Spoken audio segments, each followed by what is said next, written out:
Odds are you probably had no clue who Swedish game developer Image Forms was before they came out on the scene with their extremely well-received 3DS eShop title SteamWorld Dig. Believe it or not, they've been around since 1997 with their other games Ant Hill on iOS and SteamWorld Tower Defense that actually came out as DSiWare back in 2010. It's quite the challenge to make a name for yourself in that oversaturated game market called iOS, full of endless runners, Angry Birds, clones, junk, and did I mention clones? Working for months on a project and have it ultimately lost in the shuffle just wasn't cutting the cheese, and then there's DSiWare that, well, isn't very inviting and fruitful. So they wound up abandoning the mobile realm and sought out the great potential just waiting to be captured through the blue ocean known as the Nintendo 3DS eShop, and boy did they knock it out of the park with their mining adventure in SteamWorld Dig. The game's been out for a little over a year now on Nintendo's handheld, and since then it has garnered much praise, so the obvious thing to do is bring it to the hands of more gamers on other platforms, and that's exactly what Image Forms has done. Rusty the Steam bot is now making his presence known on Steam, PlayStation, and most recently the Nintendo Wii U. If you played the 3DS version of SteamWorld Dig, you're going to have the same fantastic addictive platforming experience in the Wii U version, without nearly any new gameplay elements added to the mix. It's essentially just a port with enhanced visuals that have been upgraded to HD, featuring clean, bright artwork and a smooth frame rate that I feel trumps what the 3DS offers. But if you've never gotten the chance to give SteamWorld Dig a try, well, you're in for a treat, even though just watching recorded gameplay footage doesn't make it seem all too appetizing.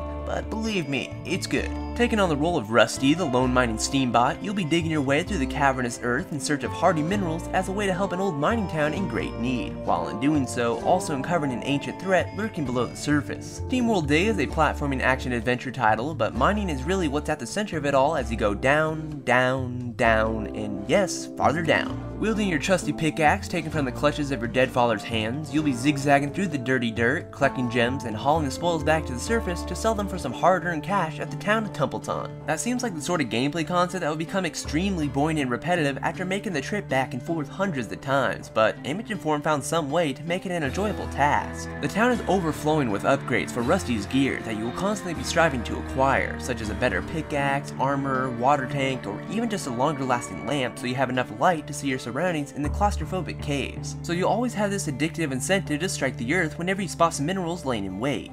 It's pretty much like drugs. Plus, Image Forms knows how tedious it can be to continuously climb back to the surface, so portals are spaced out underground to instantaneously take you to town. And if you want, you can even purchase portals to place at your leisure. And boy do I recommend that, considering teleporters are few and far between. That's not all SteamWorld Dig has going for it though, as just like in Metroid, Rusty will acquire new abilities to access new areas throughout the entirety of the adventure, whether that be a drill to plow through bedrock, speedy boost to sprint over weak dirt, a double jump, and more. It's really a nice way to keep things fresh as you make progress through the title, while also giving you more flexibility in how you want to carve the earth or maneuver within its labyrinths, creating more dynamic platforming scenarios, so you're not just stuck with a lone pickaxe and a measly little jump. And can I just stop to mention how great the wall jumping is in this game?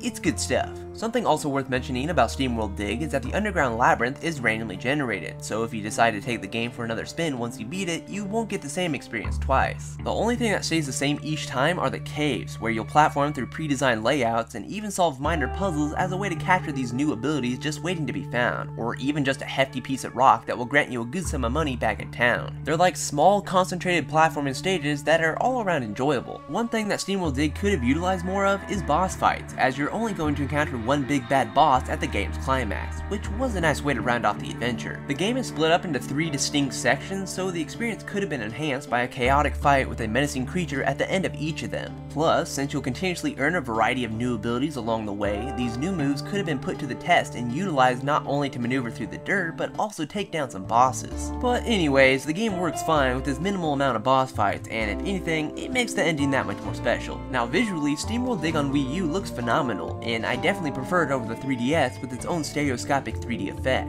The HD just really makes this game pop, with clean-cut artwork, vibrant colors, snazzy backdrops, and a silky smooth frame rate as the cherry on top. Accompanying the graphics is a soundtrack that's very atmospheric in nature to help keep the mood ominous and mysterious as you explore the dimly lit corridors infested with bugs, robots, and zombie-like humans right under the town's nose. I've played SteamWorld Dig a couple times already on the Nintendo 3DS, making this romp on the Wii U the third notch in the belt, and interestingly, personally, I still had a good time. Since the mines are randomly generated each time you start a new save file, your journey will never be the same twice, which gives the game a measure of freshness if you decide to play in the dirt again after the 3 to 4 hour expedition. Image Forms created a winner when they came out on the 3DS scene with SteamWorld Dig, and the game still holds up beautifully with its move to the Wii U. If anything, I'd say the Wii U version is superior, considering the visuals have been bumped up to HD and the increased screen size allows for a better view of your surroundings while underground. I'm not really a person who double dips when games get released on multiple platforms, so if you already have the game on the 3DS, it's harder for me to recommend it. But if you don't, then well, by all means, get it. If you want a fun, addictive mining adventure to pass some time before the next big Nintendo release, the Wii U version of SteamWorld Dig is calling your name. So, in all, thegamingpixelshow.com finds SteamWorld Dig to be an amazing game.